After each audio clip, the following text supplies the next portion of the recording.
今儿来一姑娘找对象，我靠，那胳膊袖子一撸，满满当当，七彩斑斓的大花臂啊，差点没给我吓抽过去。这姑娘98年做代购的啊，1个月10块钱，哎，长得还可以，挺标致的。当时她穿了一个长袖的粉红色的这个长款连衣裙啊，我是没看过胳膊呀。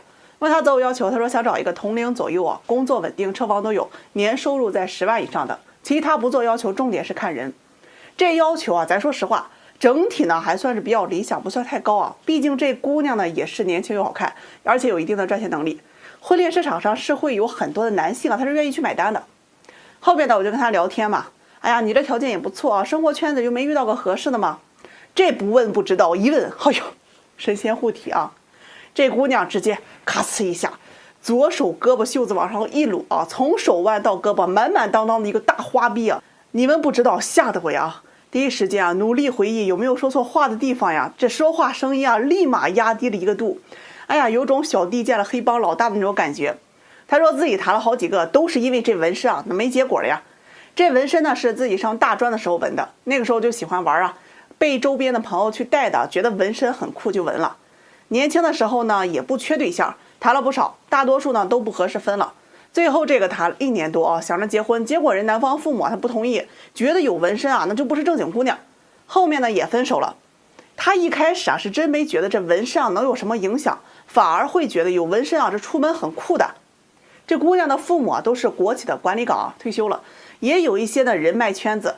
家里这不托人呢给他介绍一个公务员啊，大他3岁。结果相亲的第一天穿个短袖去了。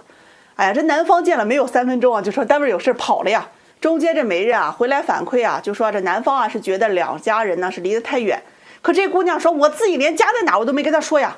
后来呢又托人介绍了一个老师啊，当时他穿了一个外套去见的啊，男老师特别的积极主动，也很热情。饭吃了一半，非常热呀，这外套一脱，男士立马不说话了，5分钟快速吃完饭，生怕晚了被人吃了呀。回去呢就失联了。媒人回复说呀，这男士呢觉得性格不合适，给这姑娘气的呀！刚见面的时候，你一直夸我人性格好，能在一起吃饭就是荣幸，你这说话当屁了。慢慢的呀，她自己也感觉出来，别人不喜欢她呢，是因为这个纹身啊。这闺蜜就给她出主意了，先培养感情，再去说你有纹身这个事儿。恋爱脑上头啊，啥都不在乎。于是呀，这后面呢，家里呢又给她介绍一个事业单位的，长得很帅啊。这姑娘一眼就看上了，两人只要见面那就是长袖，主打个我得先让你爱上我。认识了1个月啊，手也牵了，抱也抱了，男方终于表白了，说对女方的是一见钟情，如果此生能娶到啊，那真的是足矣啊。这姑娘一看，哇，时机成熟啊，就告诉了男方有纹身一事。人男方一开始说呀，哎呀，不介意，让姑娘大胆的展露给他看看。姑娘外套一脱啊，花臂一露，男士一口咖啡从嘴里差点喷了出来，说自己肚子疼去了厕所，然后跑了呀。发信息给男士问呢，这男士就说呀，自己最近工作忙，不准备谈恋爱了。后来他花臂这事啊，这媒人之间啊都传开了，介绍的也是越来越少。他父母真的是又气又急啊，这不就过来想让我给他帮忙啊？那我肯定很为难，对吧？兄弟们，一般男人他是很难接受你这个大花臂啊。他说自己性格开朗也活泼，如果因为纹身就否定他，那对他太不公平了。谁说纹身的就一定是坏人了？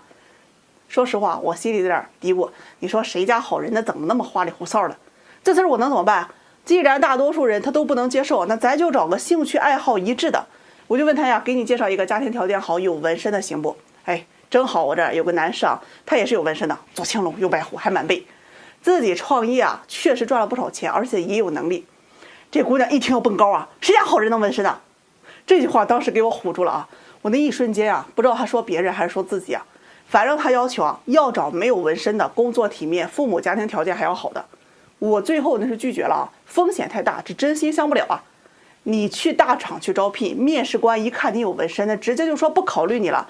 你给别人解释一通，为什么你要纹身呢？哎，你的人品如何？有用吗？人面试官是不会留下你的，因为和你一样的水平的面试者太多了，这地球又不是只有你一个人了。他听完就有点委屈啊，真话那肯定不好听啊，他就不止一遍的强调，那自己是个好姑娘。我就安慰他呀，我相信纹身的肯定有好人，每个人做的决定我都尊重，但纹身这个行为它本身就是反抗世俗眼光的一种做法。当你决定去纹的时候，你就得接受别人的眼光，你要没这个能力去反抗世俗眼光，你就不要去怪世俗去鄙视你。你纹身是你的事情，别人嫌弃的是别人的事情，互相理解吧。我也想帮不了嘛，每个人都有自己的归宿，所以啊，尊重他人命运，放弃助人情节，拒绝精神内耗，生气会长结节。宝，散会。说点彩礼那些事儿啊，有一个活我最不爱干，那就是提亲啊。那家伙一问到彩礼，就一个个跟炸锅一样，现场就跟那菜市场一样，讨价还价。有的人家呢还通情达理啊，这彩礼呢看着能力给，这有的呀要了20万都觉得亏了呀。结婚当天，哎，不下车，你非得再给我10万。哎呀，人生不易啊！今天上午就提心吊胆，跟男士一起去女方家里提亲去了。咱就把这个过程给你们说说啊。先说一下这个两人的情况，男士是92年的硕士，在国企工作，年薪在20左右，独生子啊，父母都是公务员。这个女方呀是94年，3本是艺术类的啊，待业在家考公务员，父母是农村的，有一个弟弟。两人呢是自由恋爱了2年，同居1年多。恋爱期间呢，这个男士每个月是给女方生活费在3000左右，还给他还了外债7万，再加上生活开支啊等等，这2年期间啊花费了将近30万。上午去的时候，这姑娘和弟弟还有妈妈在啊，爸爸去干活了。我们到了之后啊，这双方啊是嘘寒问暖了一会儿，后面呢就开始聊到这个结婚的要求了。女方妈妈不说则已，一说惊人呐，房一套，车一辆，彩礼30万。我听完那血压蹭蹭蹭往上涨啊，真后悔没把我那池子里王八给带来劝劝我呀。男士呢听完就解释说呀，自己啊现在没有钱啊，头2年刚买了房子装修，这2年收入啊很多啊也都是花给2个人了，这个最多呢现在也都能拿出个10万左右。女方妈妈一听啊，理直气壮的说呀，谈恋爱都得花钱，怎么你还得把这钱算到彩礼里面嘛？你1年挣20万，彩礼啊要30万，这要求啊一点都不高。我一看这情况啊，还没谈就吵起来了，就赶紧解释呀，这彩礼啊就不要跟这个男方收入挂钩了，当地的风俗啊也就是几万，最多也就10万了。我这话呀还没说完，女方弟弟就嗷嗷了一下啊，打断我说，现在10万彩礼拿出来不丢人吗？女方妈妈呢也是紧跟着声音特别大的怼过来啊，你知道我们村里有个寡妇啊，带着6岁的儿子找了一家呀，人还给了20万的彩礼，我家闺女这不能连寡妇都不如吧？我们家面子放哪？接着又说呀，他们村里没本事的姑娘嫁人啊，人家大专的这个干电焊的都要给20万，怎么你学历研究生还是当领导的，好意思比这个低吗？哎呀，这话一出来，男上当时就火了，你女儿现在没工作，还是靠我养着呢，怎么好意思要这么多啊？两人呢就是你一言我一语的吵了一会儿啊。男士转身啊就问女友啊，我要是没有这30万，你嫁不嫁？这姑娘脑子啊也不带灵光，听了就说呀，这结婚啊是要跟你一辈子的，嫁到你们家呀就要伺候你们，给你生儿育女，把我妈妈自己扔到家里，那肯定是要补偿的。再说这钱也不是给外人呢，我妈呀就是你妈，那又怎么了？男士当时听完呢，气得血压要都往上冲啊！我拉住他先冷静一下，就听女方妈妈在那儿又苦口婆心的劝呀，这笔钱呀我们也不要，那存在女儿的名下，万一哪天你们离婚了，这女人带个孩子呀，她也不好嫁人呐，这钱也能够给她当个保障。男士啊接着就问啊，那给30万陪嫁多少？对方理直气壮的说没有陪嫁。这时候啊男士就已经很生气了，说要么10万彩礼两人结婚，要么分手。对方一听啊直接说啊，这10万可以，但房子啊必须得加名字，车也得是女方的名字。哎呦，你们没看着对方那要钱的嘴脸啊，上辈子土匪，这辈子都投胎他们家了。我劝女方，我说你们家这个条件啊，聪明点的不要彩礼也会嫁。男士硕士，年薪20万，独生子，父母在政府工作，这条件啊够优质了，多少人都想认识。姑娘你马上30了，去相亲也是一个不讨好的年龄，没有工作，各方面条件一般，分了手你根本就不会找到他这样的。我还没说完呀，他弟弟就说呀，我姐那是要考公当官的。哎呀，那底气让我觉得啊，那都不是考公了，那是要考总统了呀。双方呢又因为啊是谁配得上谁啊，又吵了一会儿。最后他弟弟是直接起来啊撵我们出门，说我姐有的是人追啊，连彩礼都不舍得给，以后啊对我姐肯定也不好。男士气的呀出来就给他女友打电话嘛，结果呀是被拉黑了。说个最终结局啊，这个男士啊联系上女方了，要求女方必须还给他10万，而且分手，都是有转账记录的。这女方一听啊不同意，而且还去挽留这段感情。沟通到最后啊，就说这个分手可以，这个钱呀5年之内再给他，并且呢录了这个电话录音。男士呢就拿着这些证据啊，决定起诉法院，说对方既然不讲情面呢，也休怪他狠心了。最后劝那些因为彩礼吵架的买家和卖家们，如果婚前都能产生巨大分歧啊，这日子往后啊他也过不好的。好了，下期再给你们讲个陪嫁2双袜子的事儿。今天说说慢热这个事儿啊，这是病得治。一哥们儿给我打电话呀，说喜欢一个姑娘1年多了，对方总说慢热，要不要去追了？他今年32岁，做机械工程的，1年20万左右。这去年初啊，相亲认识了一个姑娘28岁，人家姑娘长得挺好，男士一眼就看上了啊，想着只要对她好，怎么也能拿得下呀。于是每天积极表现，按时打卡，早晨起床，醒了吗？中午吃饭了吗？晚上下班了吗？平常呀是忙吗？在吗？女方呢也回复，但基本都是几个字啊。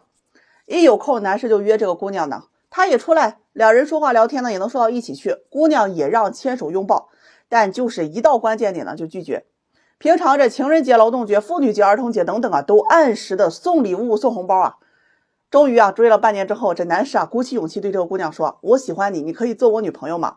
人姑娘呢不紧不慢回了一句：“我还没准备好，发展太快了，我这人啊比较慢热，再相处看看吧。”一盆冷水啪呲一下到了男士头上，拔凉拔凉啊！行，半年不够啊，咱再追。这会儿啊，努力上升了一个档，两人相隔20多公里啊，这男士啊就下班又跑去接姑娘，下班吃饭送回家，没事啊送个惊喜，带个礼物。姑娘也是越来越开心啊！男士一看这好，博得美人笑了，那更用心了呀，对她更好了。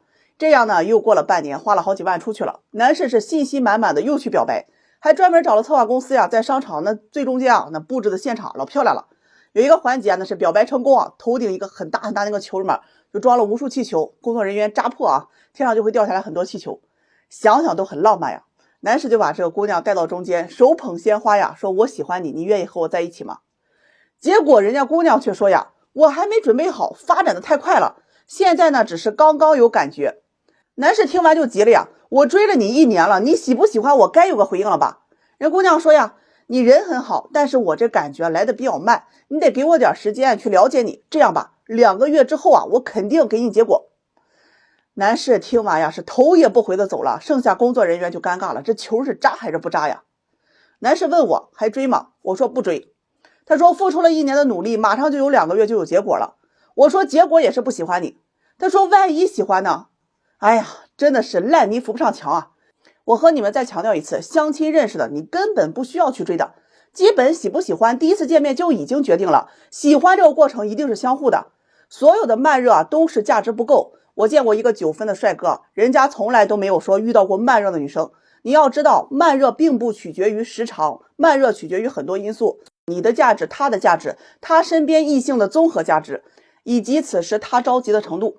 唯一不用考虑的因素啊，就是接触时长。有些人呢，今天还自称慢热，考虑了一晚上，明天就可以了。那是因为他清楚自己年龄大了，身边的异性啊，差不多都结婚了，周边异性啊，就你条件还行。很多男人脑回路啊，我也是服了啊，很奇怪，听到慢热总是以为自己快成了，觉得只要自己决心大，诚意足，持之以恒就可以了。那你就大错特错了。应对慢热，你得有招。这第一招呀，魔法打败魔法。你不着急表态，我也不着急表态，你骑驴我找马，看谁呀好过谁。你敢慢热，我就冷你；你要快热了，那我才展示诚意。总之啊，一句话，谁急啊谁先输。这第二啊，你要有自我设限。适合广大的这个直男直女们啊，再慢热也要有个时间的吧，不妨给自己设定一个日期，期限之前该怎么接触就怎么接触，时间一到呀，还没上升关系那就拜拜啊。相亲本来就是快节奏，基本3个月就会有一个结果的。慢热呀，这都是病，你得治。